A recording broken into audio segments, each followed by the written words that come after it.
Washington diary के साथ मैं हूं साकिबुल इस्लाम और इस वक्त मैं मौजूद हूं वाशिंगटन शहर के वाशिंगटन मॉन्यूमेंट पे, जहां पर इनाग्रेशन से यानी कि नए सदर की तकरीब हल्फबरदारी से महज 3 दिन पहले हालात नहायत कशीदा हैं और पूरे वाशिंगटन को सील कर दिया गया है। सिक्योरिटी की कई लेयर्स हैं। मेरे पीछे जैसे आप देख सकते हैं कि वाशिंगटन मॉल, वो एरिया जहां पर इनाग्रेशन की तकरीब होती है और आम पब्लिक इकट्ठी होती है, उसको चारों तरफ से सील कर दिया गया है और सिक्योरिटी की कई मुख्तलिफ हिसार जो हैं वो कायम किए गए हैं। ये मेरे पीछे आप देख सकते हैं, ये एक 7 फुट ऊंची फेंस है जो लगाई गई है ताकि पब्लिक, आमतौर पर जो ये आम पब्लिक पार्क का एरिया है जो खुला होता है, इसको बंद कर दिया गया है। इसके पीछे आप वाइट हाउस देख सकते हैं यहाँ बिल्कुल, और उससे पहले 2-3 मुख्तलिफ किस्म की फेंसेस जो हैं वो इरेक्ट कर दी गई हैं और आम तौर पर पब्लिक को इजाज़त होती है इनाग्रेशन देखने की। ऑफ कोर्स लाखों लोग इकट्ठे होते हैं, लेकिन अब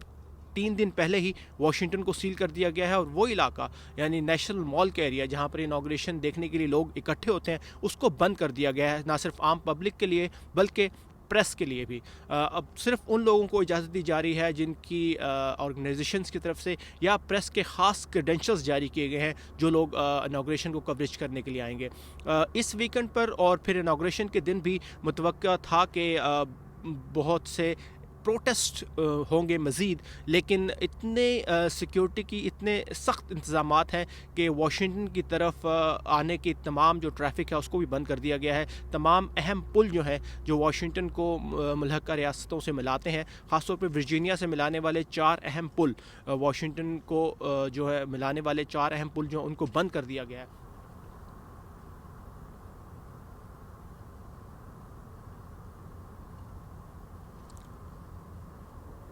तो ज़ाहिरी तौर पर ये जो इनाग्रेशन है साल 2021 की नौमंतखब सदर जो बाइडन की तकरीब हल्फबरदारी की तकरीब जो है वो रवायती तौर पर होने वाली इनाग्रेशन से, तकरीब हल्फबरदारी से बहुत मुख्तलिफ होने जा रही है। पहले तो पब्लिक को इजाज़त नहीं है, आम पब्लिक को, कि वो आकर इस इनाग्रेशन को बराह रास्त देख सके नेशनल मॉल के एरिया में। जैसे मैंने पहले बताया कि ये तमाम एरिया जो है इसको सील कर दिया गया है और यहाँ पर आम लोगों को आने की इजाज़त नहीं है। वाशिंगटन को आने वाली अहम शाहराएँ बंद कर दी गई हैं और मुतसिल रियासत वर्जीनिया से वाशिंगटन आने वाले 4 अहम ब्रिज जो हैं वो भी बंद कर दिए गए हैं इनाग्रेशन से 3 से 4 दिन पहले ही। आमतौर पर ये जो चीज़ होती है ये इनाग्रेशन की सुबह को होती है जब ब्रिजेस बंद कर दिए जाते हैं और सिक्योरिटी के इंतजाम जो हैं वो सख्त कर दिए जाते हैं। लेकिन अब चूँकि यहाँ पर इस वीकेंड पर आज के दिन भी यहाँ प्रोटेस्ट होने के खदशात थे, इसलिए इसको सील कर दिया गया है। तो आमतौर पर जो इनाग्रेशन की तकरीबात होती हैं वो इनाग्रेशन के एक दिन पहले शुरू हो जाती हैं, जिसमें मुख्तलिफ़ किस्म के बॉल्स होते हैं, मुख्तलिफ़ होटलों के अंदर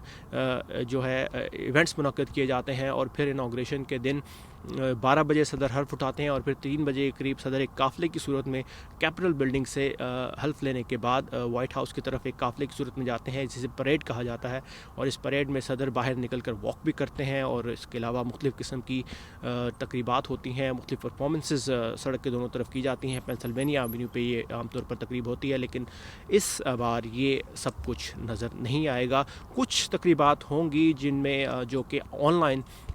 दिखाई जाएंगी और लोगों को भी कहा जा रहा है कि वो इनाग्रेशन की तकरीबात में ऑनलाइन ही शिरकत करें। जो इनाग्रेशन कमेटी है उन्होंने एक वेब लिंक लोगों को भेज दिया है जिसके ज़रिए बराह रास्त लोग ये इनाग्रेशन की तकरीबात देख सकेंगे। सिर्फ 1000 के करीब दावतनामे जारी किए गए हैं, यानी सिर्फ वो लोग जो अहम ओहदों पर फाइज हैं, मेंबर ऑफ हाउस या सेनेट हैं और फिर हालिया और साबका जो ओहदेदार हैं उनको बुलाया गया है। उसके अलावा आम पब्लिक को इजाज़त नहीं होगी। आमतौर पर कुछ आलमी लीडर्स को भी बुलाया जाता है, लेकिन इस दफ़ा ऐसा कुछ नहीं हुआ और किसी भी आलमी लीडर को दावतनामा नहीं भेजा गया तकरीब हल्फबरदारी में शिरकत के लिए, सिक्योरिटी सूरत हाल और फिर कोविड की वजह से। पाकिस्तान में कुछ लीडरान ने कहा कि उन्हें दावतनामे मिले हैं जो कि गलत है।